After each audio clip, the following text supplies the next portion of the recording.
Welcome to this episode of the War of 1812, where we'll be exploring one of the most significant developments in the conflict, the Treaty of Ghent and its aftermath.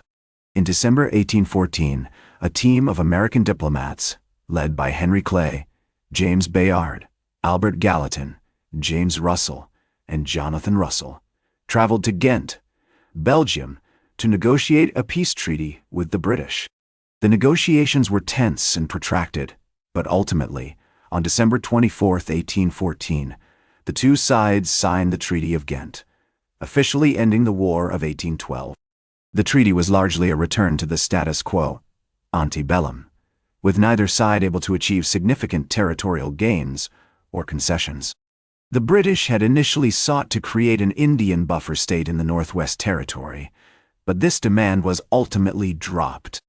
The Americans, on the other hand, had hoped to gain control of British North America, but this too was not achieved. One of the key factors that contributed to the signing of the treaty was the changing circumstances of the war. The British had suffered a series of defeats, including the burning of Washington, D.C., and the Battle of Lake Champlain. Meanwhile, the Americans had made significant gains in the Northwest Territory, and the British were facing increasing pressure from their European allies to end the conflict. The news of the treaty took several weeks to reach the United States, and it wasn't until February 1815 that the Senate ratified the agreement. In the meantime, fighting continued in some parts of the country, including the Battle of New Orleans, which we discussed in our previous episode. As the news of the treaty spread, there was a mix of reactions across the United States. Many Americans were relieved that the war was finally over and that they could return to their normal lives.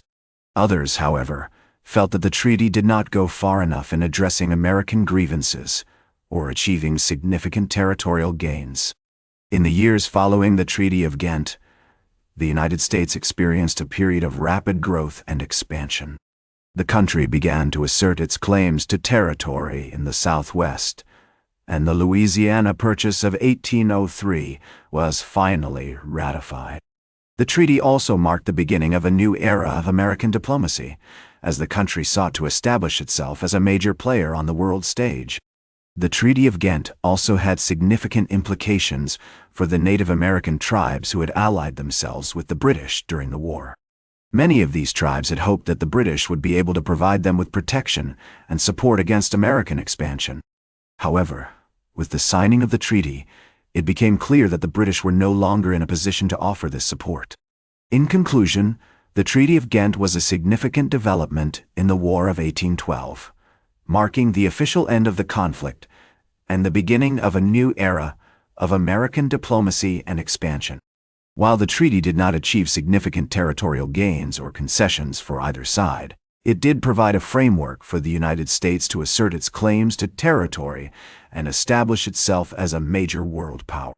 As we continue our journey through the history of the War of 1812, we'll be exploring the aftermath of the conflict and its impact on American society and politics.